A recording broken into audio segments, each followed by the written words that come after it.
Ils disent que certains moments vous hantent pour toujours, ils s'accrochent comme des ombres silencieuses mais toujours présentes. Cela fait 2 ans depuis ce jour, 2 ans depuis que tout a changé. C'était censé être simple, une sortie à la plage avec mon fils Théo. Mon mari Antoine n'a pas pu venir, il ne le pouvait jamais, le travail passait toujours en premier et j'y étais habitué à être seul, mais ce jour-là ne semblait pas normal, ni alors ni maintenant. Nous avons étendu les serviette, le soleil était chaud, peut-être trop chaud. Je me suis allongée, me sentant enfin libre du bruit du monde, et j'ai demandé à Théo de m'aider, de frotter un peu d'huile sur mon dos. Je n'y ai pas pensé 2 fois, c'est mon fils, mon garçon, pourquoi le ferais-je au début? Ce n'était rien, juste ses mains, juste pour m'aider, mais ensuite, je l'ai senti s'attarder de plus en plus bas et je ne l'ai pas arrêté. Pourquoi ne l'ai-je pas arrêté? On pense que l'on se connaît soi-même, pense que l'on connaît sa famille, mais il y a toujours un moment qui peut défaire tout. Pour moi, cela s'est produit ce jour-là sur cette plage et je n'ai jamais été la même. Antoine et moi avions été unis par les liens du mariage depuis plus de 15 ans.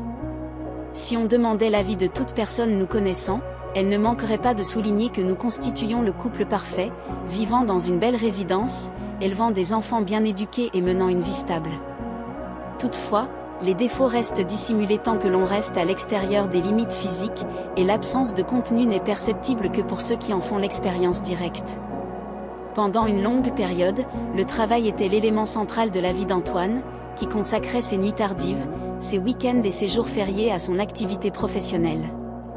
Je me convainquais qu'il agissait dans notre intérêt, que ses heures supplémentaires et son engagement étaient dédiés à la vie qu'il construisait pour notre famille. Cependant, après un laps de temps considérable, ce récit commence à perdre de sa crédibilité. Quel est l'intérêt d'avoir une résidence si personne n'y réside jamais? Peu à peu, je suis devenu imperceptible à ses yeux. À son arrivée à la maison, il ne me témoignait qu'une attention superficielle, ne cherchant plus à s'informer de mon état, de mes souhaits ou de mes besoins. Nos échanges portaient principalement sur des phrases courtes relatives aux dépenses liées aux courses et aux enfants.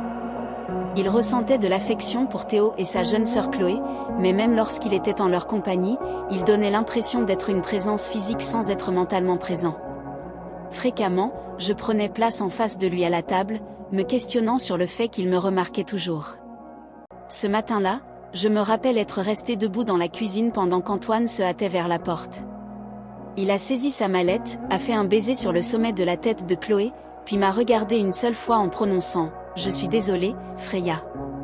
Je suis dans l'incapacité de me rendre aujourd'hui, car un imprévu professionnel est survenu. » Sans entamer de discussion, j'ai simplement acquiescé, comme à mon habitude, la gorge serrée, me convainquant que tout se passerait bien. Théo et moi avions la capacité d'y aller de manière autonome. À cette période, Théo, qui avait 16 ans, était de haute taille et de silhouette fine, possédant les mêmes yeux bruns que son père, mais avec des traits plus doux. Il se montrait peu bavard, même après que je lui eus annoncé que nous serions en tête-à-tête. Il semblait être habitué à ce que son père s'éclipse. Il a simplement levé les épaules, récupéré les sacs et m'a accompagné jusqu'à la voiture. Je l'ai observé sur le siège passager pendant le trajet. Écouteurs dans les oreilles, regardant par la fenêtre comme le font toujours les adolescents, je ne pouvais m'empêcher de sourire. Il grandissait si vite et parfois je me demandais si je clignais des yeux et le perdais aussi. Le trajet jusqu'à la plage semblait interminable, mon esprit vagabondait comme toujours vers Antoine. Je pensais à toutes les choses que nous faisions ensemble autrefois, les soirées cinéma, les longues promenades, les voyages juste pour le plaisir de le faire. Je pensais à la façon dont il avait l'habitude de me toucher, à la façon dont ses yeux s'illuminaient quand il me voyait. Je n'avais pas ressenti cela depuis des années, je n'avais rien ressenti du tout, j'en avais tellement marre d'être invisible. Nous sommes finalement arrivés et Théo m'a aidé à porter les jusqu'à un endroit tranquille près de l'eau. J'ai étendu les serviettes pendant qu'il installait le parasol. Je ne sais pas pourquoi j'ai soudainement ressenti le besoin de lui parler, peut-être parce qu'il était le seul là-bas, peut-être que j'avais juste besoin de quelqu'un pour m'écouter. C'est agréable de sortir, tu ne trouves pas? Ai-je dit en essayant de paraître joyeuse. Il a simplement jeté en repoussant ses cheveux avec sa main. Ouais maman, c'est pas. Je me suis allongée sur la serviette, sentant la chaleur du soleil pénétrer ma peau. Je ne bougeais pas pendant un moment, je laissais juste mon corps se détendre, comme si j'essayais de laisser le poids des dernières années se lever de moi-même pour une heure seulement. Mais ensuite je me suis rappelé l'huile, je me suis assise et me suis tournée vers Théo. Peux-tu m'aider à frotter ça sur mon dos? Ai-je demandé. Je ne peux pas y accéder moi-même. Il m'a regardé pendant une seconde, presque hésitant avant de prendre la bouteille dans ma main. Je me suis allongée à nouveau sur le ventre et j'ai attendu. Le premier contact était doux et prudent, ses mains étaient incertaines comme s'il ne voulait pas me blesser. J'ai souri intérieurement parce que cela me rappelait quand il était petit lorsqu'il tenait ma main pour traverser la rue. Ses mains étaient si petites à l'époque. Tu peux appuyer un peu plus fort, lui ai-je dit d'une voix étouffée. C'est bon, il a écouté, et ses mains sont devenues plus fermes alors qu'il frottait l'huile sur mes épaules et dans mon dos. J'ai fermé les yeux et essayé de me concentrer sur la chaleur et le rythme de son toucher. Pendant un moment j'ai laissé ma pensée profiter de cela. Cela faisait si longtemps que quelqu'un ne m'avait touché du tout et cette pensée m'a frappé plus fort que je ne voulais l'admettre. Mais ensuite j'ai senti ses mains descendre lentement prudemment le long de la courbe de mon dos. Mon souffle s'est bloqué dans ma gorge et j'ai ouvert la bouche pour dire quelque chose mais rien n'est sorti malgré l'agitation de mon esprit. Je suis demeurée silencieuse, me persuadant qu'il s'agissait simplement d'une réaction normale, que je me faisais des idées sans fondement. Ses mains ont brièvement flotté au-dessus du bord de ma serviette, exprimant son hésitation ainsi que la mienne. Plutôt que de l'interrompre, j'ai déclaré « C'est en ordre, vous pouvez également frotter ici ». Ces paroles ont plané dans l'atmosphère, chargées d'une certaine toxicité, et dès leur énonciation, j'ai pris conscience de leur irréversibilité. Théo est demeuré silencieux, ne faisant aucune interruption à ses actions. J'ai choisi de fermer les yeux et de me concentrer sur la sensation de ses mains sur mon corps, même si elles ont exploré une zone plus intime que ce à quoi je m'attendais. Mon rythme cardiaque s'est accéléré à tel point que je redoutais qu'il devienne audible. Bien que j'aie eu envie de réagir, de me redresser et de lui demander d'arrêter, je suis demeurée immobile. Je n'ai pas été en mesure d'intervenir, ce qui lui a permis de continuer ses actions. Actuellement, je suis toujours incapable d'expliquer cette passivité. Il est envisageable que cela ait été causé par l'isolement. Il est envisageable que j'ai manifesté un comportement excessivement désespéré en quête d'attention, même si cela était inapproprié, ou peut-être ai-je expérimenté un état de totale indifférence ce jour-là à la plage, où quelque chose en moi s'est rompu, et depuis lors, plus rien n'a été identique. Je tiens à exprimer ma gratitude envers ceux qui ont suivi attentivement ce récit jusqu'à ce point. Je suis consciente de la difficulté d'écoute que peut représenter le contenu que je partage, et je vous suis reconnaissante de votre attention. Si vous jugez cette vidéo pertinente ou susceptible de trouver un écho auprès d'un public, je vous incite à prendre un moment pour appuyer sur le bouton « J'aime » et à vous abonner. Cela me soutient pleinement dans la poursuite de la narration de récits similaires et renforce ma conviction que je ne suis pas seule. Revenons à notre sujet principal. Suite à cette journée passée à la plage, une transformation s'est opérée. Il m'était devenu impossible de ne pas tenir compte de la situation, étant donné mes sentiments, mes observations et l'insistance avec laquelle Théo me regardait. Son regard n'était pas simplement persistant ou passager, mais plutôt soutenu. À chaque rencontre de nos regards, je discernais en lui une aura singulière, une essence insaisissable qui retenait mon intérêt sans que je puisse la définir. En rentrant chez nous ce soir-là, j'ai essayé de réprimer ces pensées en agissant de la manière la plus normale possible.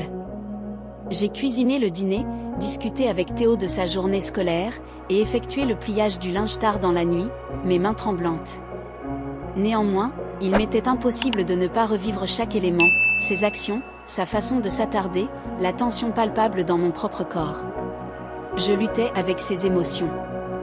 Je lui reproche de m'avoir fait éprouver cela à l'égard de mon propre fils, Antoine, qui est rentré tard comme d'habitude, sans rien remarquer, laissant la porte entrebâillée, le visage marqué par la fatigue. Il m'a embrassé automatiquement sur la joue, tel un spectre de son ancienne personne. À la fin d'une journée chargée, j'ai essayé d'entamer une conversation, mais il s'est contenté de grogner en hochant à peine la tête, étant déjà absorbé par le salon. Sa présence paraissait superflue, me laissant une fois de plus avec ce sentiment d'être invisible. Durant cette nuit-là, allongé dans mon lit, j'ai contemplé le plafond tandis qu'Antoine dormait paisiblement à mes côtés en émettant des ronflements. Malgré le silence qui régnait dans la demeure, mon esprit était agité. Je me trouvais constamment absorbé par Théo, en particulier par ses mains et son regard. J'ai pris conscience du caractère inapproprié de ses pensées et j'ai compris qu'il était impératif de les arrêter avant qu'elles ne deviennent plus graves. Néanmoins, une partie obscure et solitaire de ma personne était inexplicablement attirée par ces pensées, aspirant à l'attention, au contact et à la sensation d'être observé. Les journées passaient sans que Théo n'émette le moindre mot, cependant son mutisme était plus expressif que des discours. Il ne cherchait pas activement à m'éviter, mais semblait préférer rester à proximité, ce qui instaurait une atmosphère particulière. Il me surprenait en train de m'observer pendant que je préparais les repas, pendant que je faisais le ménage, pendant que je me retrouvais seule sur le canapé la nuit, et je ne m'y opposais pas. Je n'ai pas procédé à son arrestation, je ne me suis pas interrompue. Ensuite, le week-end suivant est arrivé, la chaleur persistait et l'intérieur de la maison paraissait étouffant. Antoine était parti travaillant un dernier service de dernière minute m'incluant Théo seul juste comme avant je lui ai demandé s'il voulait retourner à la plage justement nous deux je ne sais pas pourquoi j'ai fait cela peut-être pensais-je qu'être dehors aiderait à clarifier mon esprit peut-être voulais-je me tester pour voir si je pouvais tout repousser le trajet était silencieux cette fois Théo n'a pas mis ses écouteurs cette fois il est juste resté là sans regarder par la fenêtre ses genoux. Rebondissent nerveusement je voulais dire quelque chose n'importe quoi pour briser le silence mais chaque fois que j'ouvrais la bouche j'avais les mots coincés dans ma gorge quand nous sommes arrivés à la plage elle était presque vide je me souviens de la couleur bleu de l'eau de la sensation du vent sur mon visage j'ai étendu les serviettes à nouveau comme avant et Théo m'a aidé à tout installer je ne lui ai pas demandé de frotter de l'huile sur mon dos cette fois je ne pouvais pas au lieu de cela. Je suis restée là les yeux fermés faisant semblant que tout allait bien mais même les yeux fermés je pouvais sentir son regard je pouvais sentir qu'il me regardait le véritable point de rupture est arrivé plus tard dans l'après-midi nous avons décidé de nous rincer sous les douches de la plage avant de rentrer chez nous cela devait être rapide juste pour enlever le sable de notre peau mais quelque chose s'est passé alors que je ne peux toujours pas expliquer quand nous sommes arrivés aux douches. Théo est entré le premier laissant l'eau couler sur son dos je me tenais sur le côté le regardant un moment avant d'entrer moi aussi je ne sais pas ce qui m'a pris mais j'ai enlevé mes vêtements extérieurs et me suis tenue à ses côtés l'eau fraîche contre ma peau Théo m'a regardé surpris je ne sais pas si c'était la surprise là, confusion ou autre chose complètement mais il n'a pas dit un mot je lui ai jeté un coup d'œil puis je l'ai vraiment regardé et j'ai dit tu devrais aussi enlever ton short. Tu dois bien te rincer je ne sais pas pourquoi je l'ai dit peut-être voulais-je prouver que je pouvais contrôler la situation que je pouvais faire cesser cela ou peut-être que je le testais me teste moi-même il a hésité une seconde puis a fait ce que j'ai dit en glissant son short et nous y étions ensemble seule l'eau coulait sur nous.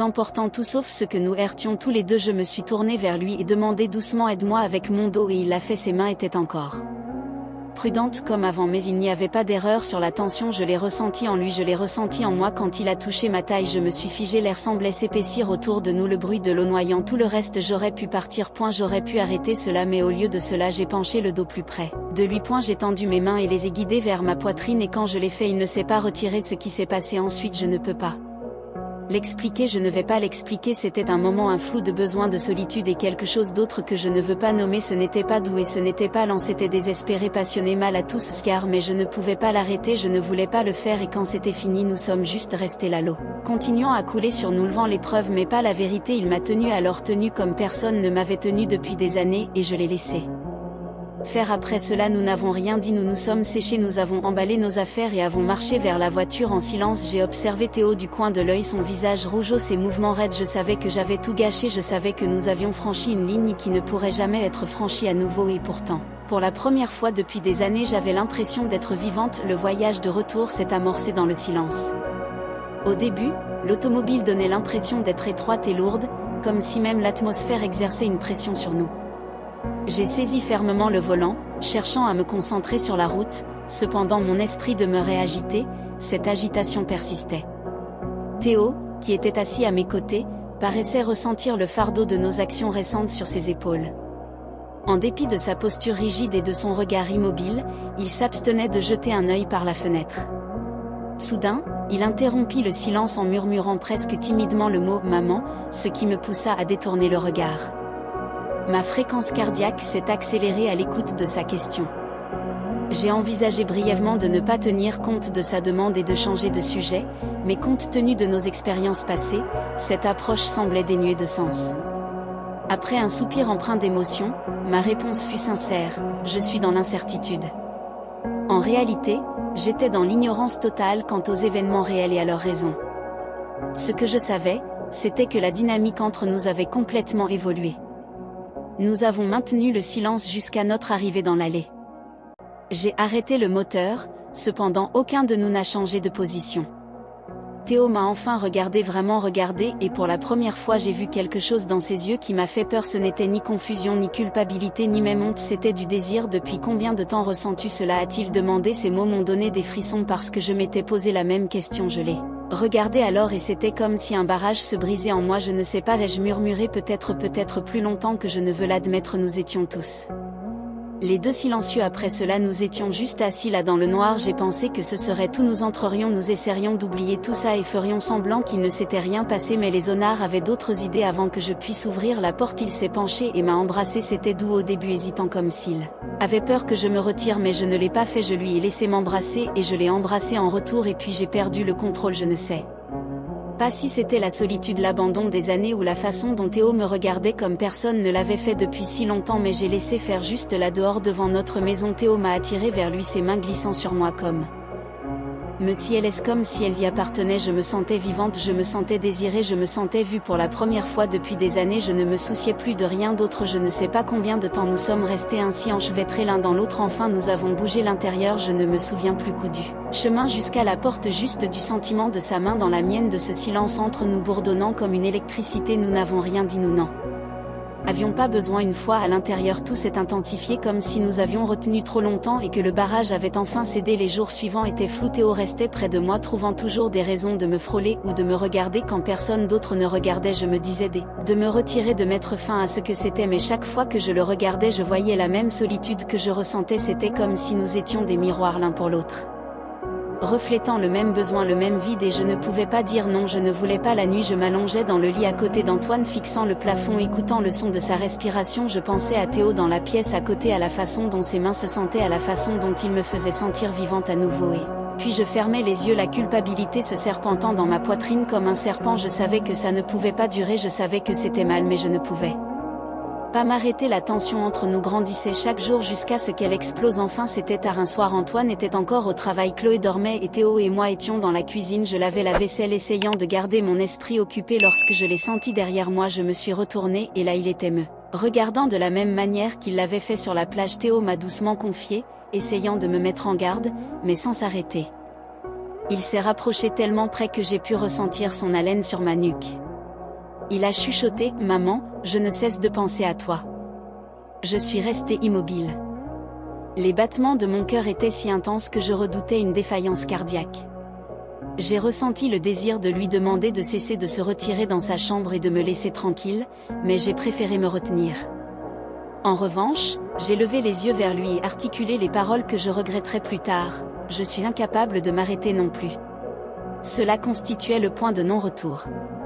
Théo m'a ensuite embrassé avec une passion accrue, manifestant un désespoir palpable, et j'ai répondu à son baiser sans tenir compte de la moralité de la situation, ni des implications pour Antoine, ni de l'impact sur Chloé, ni même de la vie que nous avions construite ensemble.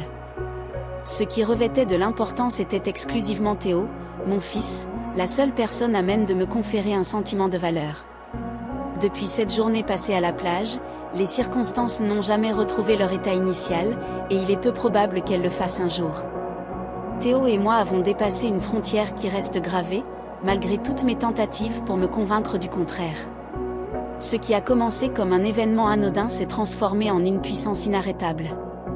La culpabilité persiste de manière accablante, cependant cela ne constitue pas un frein pour moi, et c'est précisément cette réalité qui suscite en moi la plus grande appréhension. Je regarde mon mari Antoine et ma fille Chloé chaque jour et je me demande comment ils ne le voient pas, comment ils ne remarquent pas les fissures qui se répandent dans notre famille. Peut-être sont-ils trop absorbés par leur propre vie pour me voir glisser doucement vers le bas, ou peut-être que j'ai juste appris à mieux cacher tout cela, mais au fond de moi je sais que cela ne peut pas durer éternellement. Les secrets ont une façon de sortir au grand jour, et quand ils le feront, les conséquences détruiront tout. J'ai essayé d'arrêter, je me suis dit encore et encore que c'était mal, que Théo mérite mieux, ce que je mérite mieux, mais chaque fois qu'il me touche, tout en lui regardant comme si j'étais la seule personne au monde, j'y perds pied, et il me fait sentir vivante d'une manière que je n'avais pas ressentie depuis des années peut-être. Jamais. C'est cette vérité avec laquelle je dois vivre. Veuillez partager vos pensées s'il vous plaît, aimez cette vidéo si vous l'avez trouvée utile et abonnez-vous pour plus. J'ai besoin de savoir que je ne suis pas seule. Parfois les plus grandes trahisons ne sont pas celles que nous commettons contre les autres, mais celles que nous commettons contre nous-mêmes.